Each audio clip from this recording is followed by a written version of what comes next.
1789, acting Lieutenant Fletcher Christian led a mutiny against William Bligh, the commanding officer of the ship Bounty. Bligh and those who remained loyal to him were cast adrift in a boat, and remarkably the commander made it back to London and was able to dictate the Admiralty's view of the insurrection. The mutineers made off with Bounty. Here's a taster of the Hollywood version of the story from 1962. Like all great motion pictures, Mutiny on the Bounty is a story of people. You're going too lightly, Quintal. A story of provocative and colorful characters brought to life by unforgettable star personalities. Marlon Brando is Fletcher Christian, an officer and a gentleman, a lover, yet a man among men. Watch it!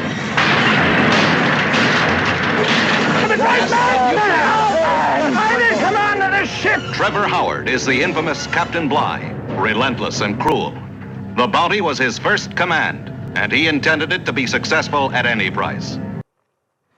Well, returning to the facts of the matter, a number of the mutineers settled in Tahiti, but they were captured and court-martialed, while others founded a secret colony on Pitcairn Island, the most remote inhabited island in the world, where they avoided detection for 20 years. What happened to Fletcher Christian? His descendant, the New Zealand writer Harrison Christian, has written an account of the mutiny entitled Men Without Country, and he joins me now on the line from San Francisco. Hello, and welcome to Times Radio.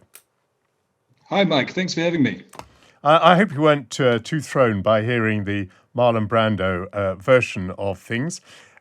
Let's hear your version. Why did this mission to collect breadfruit plants from Tahiti turn into the most famous mutiny in naval history? It's a good question, and I think the story has been tampered with from the outset. Basically, it became a myth as soon as Bligh got back to England and spun his own story about what had happened, which was that his officers had been so enamored by Tahiti that they had cast him adrift and stolen the bounty and set off back to Tahiti to take up lives with Tahitian women, which, as I show in the book, isn't quite what happened. I was quite puzzled by this, that in the book you tell us that Bligh had some quite advanced ideas about the health of his crew and the proper diet. He was very determined to avoid scurvy amongst his crew. Yet, on the other hand, he was accused of holding back rations, as well as accused of making false charges against them, of theft, of denouncing his officers as cowards, and, of course, the overuse of flogging. A pretty complex character. What do you make of Bligh? Well, I think there's no question that Bligh was a genius. He served as sailing master on one of Cook's expeditions to the Pacific, the third and final expedition that Cook made to the Pacific, at the age of 21 years old. So he was obviously a brilliant man. But as you say, although he had enlightened ideas about how to keep his crew healthy and stave off scurvy, was sort of the latest ideas about keeping a ship clean and giving crew members vitamin C and things like that. He was extremely stinting with the crew's rations, and that arose because he acted as the Bounty's purser because the crew was so small. And the purser, historically in the Royal Navy, was always a figure who was looked on with great suspicion because it was in the purser's interest to stint on the provisions so that they could sell back the surplus on their return to England and actually supplement their salary that way. So it was the dual roles of captain and purser that seemed to have caused so many issues with the rations among the crew members. And what about these instances of unprofessional behaviour? I mean, of course, one understands that flogging was part of the scene. It was part of the way that the Royal Navy thought it had to maintain order. But surely it wasn't common to accuse your officers of cowardice. You're quite right, Mike. It wasn't. That was a very unusual move on Bligh's part, accusing Fletcher Christian of being a coward in front of the ship's company. Something that in civilian life back on land usually would have resulted in a duel. And so, yeah, I think that does speak to the extent to which his relationship with Fletcher Christian had broken down. And is this what pushed Fletcher Christian to mutiny? Or rather, will you tell me what you think did push Fletcher Christian to mutiny? Well, I think the mutiny was very much a spontaneous act. Again, when Bligh returned to England, his version didn't really accord with the facts. He claimed that it had been a meticulously planned act of in his words, an act of villainy.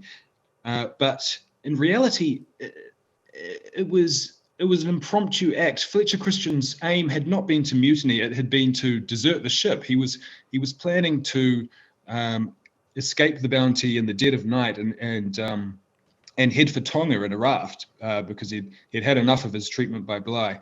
And it was over the course of that morning when he realized that desertion was no longer possible that it seems he suddenly had this idea that he would take the ship instead with some of the hardcore of his supporters, some of the seamen who shared his chagrin over being stinted on their rations. When you say he was thinking of heading off to Tonga, does that mean that Bligh might have been right to some extent, that the temptations of the islands and the islands' women might have played a part? No, I don't think so, because Fletcher Christian never had any women in his mind when he was thinking of deserting. It was his poor treatment, the humiliation that he'd been subjected to in front of the crew members, being called a thief, being accused of stealing. In fact, Captain Bligh's private stash of coconuts, being called a thief and a coward. It seems that he had been broken down psychologically by Bligh's abuse, and there is no evidence that he was hoping to take up a life with a Polynesian lover. Nonetheless, he has a Polynesian lover fairly quickly, doesn't he?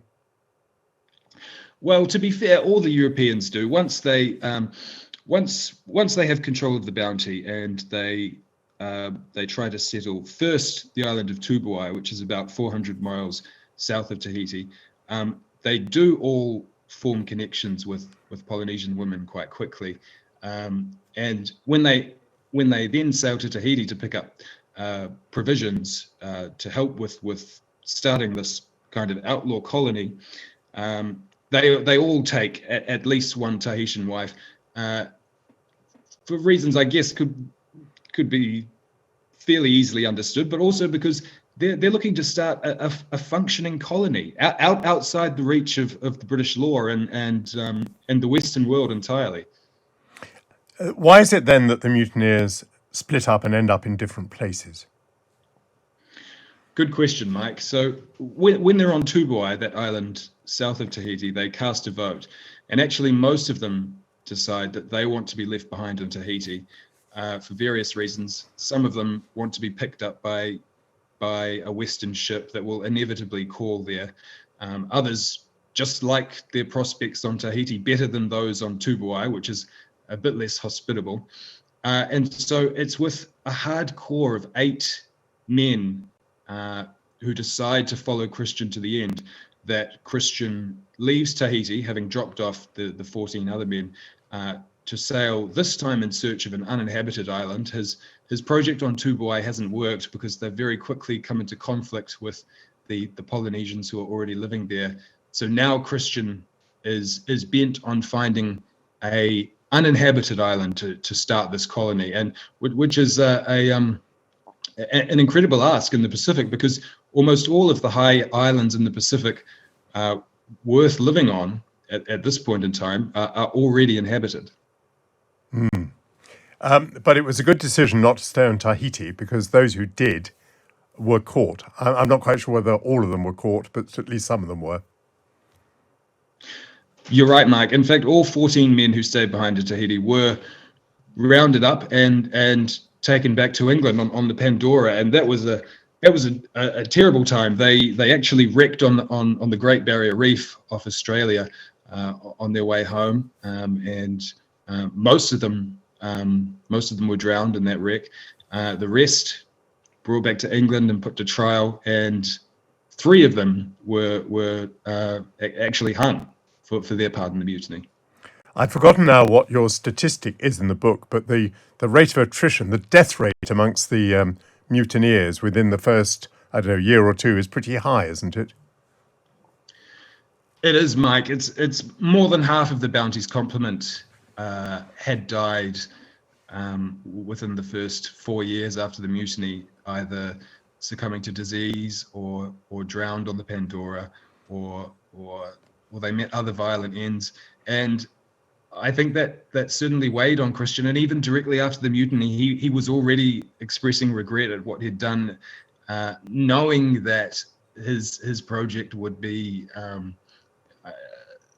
haunted from the outset by the law, and also just the struggle to evade the law in the Pacific and live in harmony with the Polynesians already living there. It was going to be fraught from the outset, and I think he knew that. I mean, the Admiralty took this extremely seriously, did it not? Because it dispatched this mission, all the way across the world to find, catch, and punish the mutineers. It did, Mike, and I think part of that was the way Bligh told the story initially. It became a political story because revolution was fomenting across the Channel in France at this time, and it was a reminder of how fragile naval discipline can be in these far corners of the world. And I think the British establishment knew that this kind of thing had to be treated extremely seriously, especially the way Bligh told it, saying that his officers, who he had trusted and who had never given any indication of what was to come, had conspired to rise up against him, to steal a Royal Navy ship, set him adrift with bad prospects of survival, and sail off to paradise to live out the rest of their days. Now, what happened to your ancestor, Fletcher Christian? That's the big question, and I go into it at length in the book, and I do reach a conclusion that spoiler alert! You don't need to tell us everything that's in the book if you don't want to.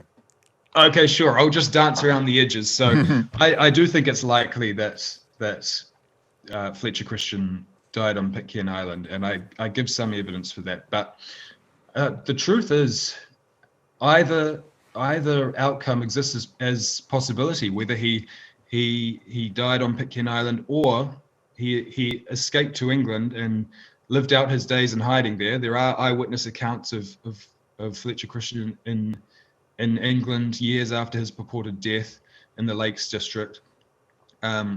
Extraordinary. There is no physical evidence for Fletcher Christian's death on Pitcairn Island, and there is no hard evidence for his return to England. So either outcome exists as a possibility, and perhaps that's part of why the story remains so compelling. There's no true answer yet. And people might not think it's so remarkable that death so many years ago, a couple of 100 years ago, is not recorded. But the fact is that most of the people who were on the Bounty are accounted for in one way or another. So you are a descendant. We're talking here about your ancestor, Fletcher Christian. Your surname is Christian. Tell me a bit about your relationship and the impact it had on you wanting to write this book. Yeah, well, I'm a direct descendant of Fletcher Christian. So my line goes back to Fletcher Christian's son Charles Christian, and so in the mid 19th century, the British authorities moved the population on Pitcairn, which had become too big for the island. They moved it to Norfolk Island, which is between Australia and New Zealand. It's also a very remote place, and actually, some of the Pitcairners on Norfolk Island grew homesick and moved back. So there is still a population on Pitcairn of about 50 people, but my ancestors are from the Norfolk side. So my grandfather, John Christian, was born on Norfolk Island, and he migrated to New Zealand as a young boy, and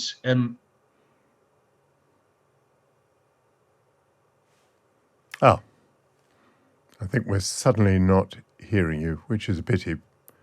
We'll just see whether we can restore that line. Harrison Christian there, just talking about how he is descended from Fletcher Christian.